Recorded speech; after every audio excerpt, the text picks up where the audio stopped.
श्री स्वामी समर्थ.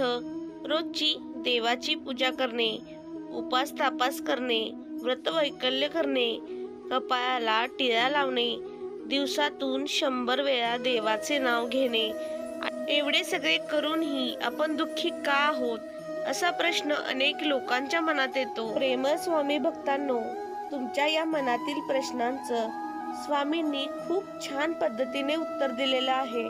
स्वामी संदेश ऐकण्यापूर्वी कमेंट बॉक्समध्ये श्री स्वामी समर्थ टाईप करा. आपल्या चॅनलला सबस्क्राईब करा. व्हिडिओला जास्तीत जास्त शेअर करा. तुमच्या एका शेअरने कोणाचे तरी आयुष्य बदलू शकते, कोणी योग्य मार्गाला लागू शकते. स्वामी म्हणतात, आपल्या मागच्या जन्मातील कर्माची आणि पूर्वजन्मातील कर्माची फळं म्हणून आपल्या जीवनात दुःख येतात.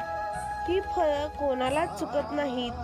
ती भोगणे या पलीकडे आपल्या हाती काहीच नसतं. क्रिया आली की प्रतिक्रिया आपोआप आलीच.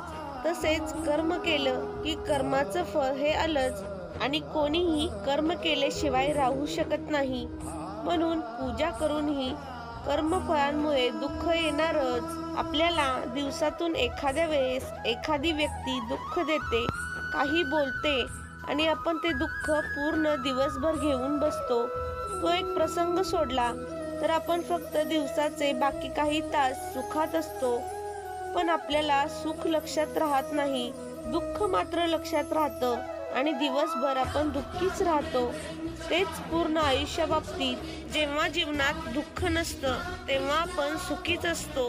पूजा करतो पण मानसिक सवय स्थिती बदललेली नसते, म्हणून आपल्याला दुःख जाणवतं. स्वामी म्हणतात, आपण जीवनात बरेच दुःख हे स्वतः आकर्षित केलेले असतात. आपले विचार, आपले बोलणे यामधून अशी परिस्थिती आकर्षित होते. म्हणजे एका बाजूला आपण पूजा करतो आणि एका बाजूला नकारात्मक जीवन आकर्षित करतो, म्हणून आपल्या जीवनात दुःख येतं. कधी कधी शरीराकडून पाप किंवा चुकीचं कर्म घडत नाहीत, पण मन आणि बुद्धीकडून मात्र सातत्याने चुकीचे कर्म घडत असतात. उदाहरणार्थ, एखाद्या व्यक्तीची निंदा करणे, मनातून एखाद्याचं वाईट चिंतन करणे, म्हणजेच पूजा करतो पण मन आणि बुद्धीवर आपले नियंत्रण राहत नाही, म्हणून आपल्या आयुष्यात दुःख येतं. कळत नकळत घडणाऱ्या प्रसंग आणि चुकांमुळे आपल्या आयुष्यात दुःख येतं. कधी कधी आपण घाईत कुठेतरी गाडी लावतो आणि निघून जातो, पण त्यामुळे त्याचा इतरांना त्रास होतो. असे अनेक छोटे मोठे प्रसंग आपल्याकडून घडतात आणि त्याचा त्रास इतरांनाही होतो, याची आपल्याला कल्पनाही नसते. अशा अनेक कारणांमुळे आपल्या जीवनात दुःख असणारच आणि ते राहणारच. स्वामी म्हणतात, रथचक्र फिरत असताना त्या चाकाच्या धावेमधील आरे एकामागून एक खालीवर होतात. त्याचप्रमाणे माणसाच्या जीवनात सुखानंतर दुःख आणि दुःखानंतर सुख हे आळीपाळीने येत राहणारच. कोणत्याही माणसाच्या आयुष्यात सुख आणि दुःख अनित्य असतात आणि ती भोगण्या वाचून गत्यंतर नसतं. दुःख नसतं तेव्हा माणूस सुख उपभोगतच असतो, पण त्याला सुखाची जाणीव नसते. म्हणून माणसाला सुख अल्पकालीन आणि दुःख दीर्घकालीन वाटते.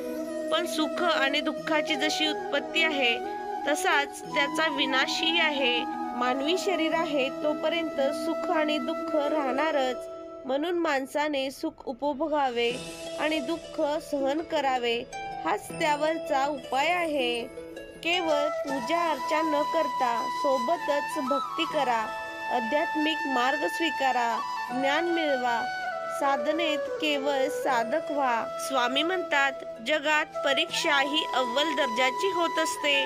उदाहरणार्थ, सोन्याला अत्यंत तप्त अशा मुशीत कडवले जाते, त्यानंतर त्याला उत्तम अशी चकाकी येते, त्यानंतर पुन्हा त्याला वेगवेगळ्या परीक्षांमध्ये पास होऊन ते दागिने घडवण्यायोग्य होते आणि शेवटी त्याची किंमत वाढते.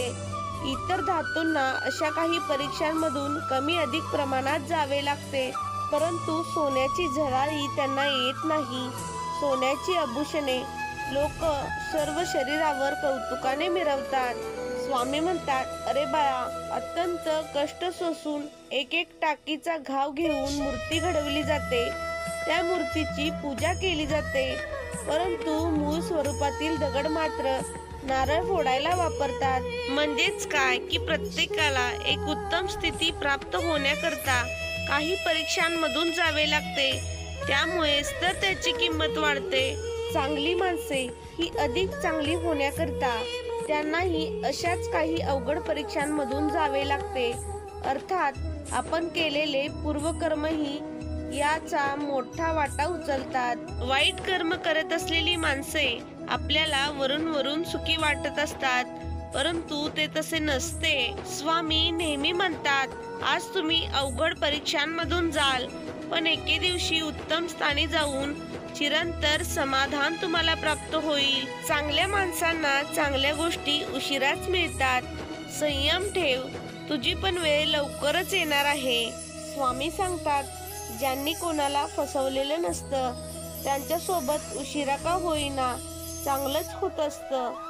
तुला वाटत असेल की देवधर्म करून सुद्धा तुला फलप्राप्ती होत नाहीये, माझी कोणतीही इच्छा पूर्ण होत नाहीये, मी सतत नाराज होत आहे, असं असेल तर बाळा, नामस्मरण करायला विसरू नकोस. स्नान करताना माझे नाम घेतले तर ते तीर्थस्नान होईल. भोजन करताना नाम घेतले तर तो प्रसाद होईल. चालताना नाम घेतले तर ती तीर्थयात्रा होईल. स्वयंपाक करताना नाम घेतले तर तो महाप्रसाद होईल. झोपताना नाम घेतले तर ती ध्यान निद्रा होईल. काम करताना नाम घेतलेस तर ते कर्म भक्ती होईल. तुझ्या घरात नाम घेतलेस तर घर मंदिर होईल. स्वामी म्हणतात, आपलं मन काही कारणांनी जेव्हा अस्वस्थ असतं त्यावेळी शांत राहावं, कुणाशी काहीही बोलू नये. अशा वेळी डोळे झाकून मनातल्या मनात स्वामींचे नामस्मरण करावे. एक लक्षात घ्या, आपले स्वामी गुरु आपल्या सोबत सतत असतात. त्यांना आपल्या अस्वस्थतेचं कारण माहिती असतं. काही वेळा आपल्याला काही गोष्टी त्यांना शिकवायच्या असतात. नामस्मरण सुरू केल्यानंतर काही वेळात आपल्या अस्वस्थतेचे ढग विरून जातात. मनाला प्रसन्न वाटतं. अनेक प्रश्नांची उत्तरे आपल्याला अगदी सहजरित्या मिळतात. खूप काही शिकण्यास मिळतं. म्हणून ज्यावेळी मन अस्वस्थ असेल त्यावेळी स्वामींचे नामस्मरण करायला विसरू नका. पूजेचे फळ भेटत नाहीये म्हणून नाराज होऊ नका. नामस्मरण करणे सोडू नका. स्वामींवरती विश्वास ठेवा. कधी कधी ते सुद्धा भेटतं ज्याची आपण कधी अपेक्षा सुद्धा केलेली नसते. प्रेमळ स्वामी भक्तांनो, तुमचा स्वामींवरती विश्वास आहे ना? मग कमेंट बॉक्स मध्ये श्री स्वामी समर्थ टाईप करा. होय स्वामी, माझा तुमच्यावरती पूर्ण विश्वास आहे असे लिहा आणि आपल्या चॅनलला सबस्क्राईब करा. व्हिडिओला जास्तीत जास्त शेअर करा. श्री स्वामी समर्थ.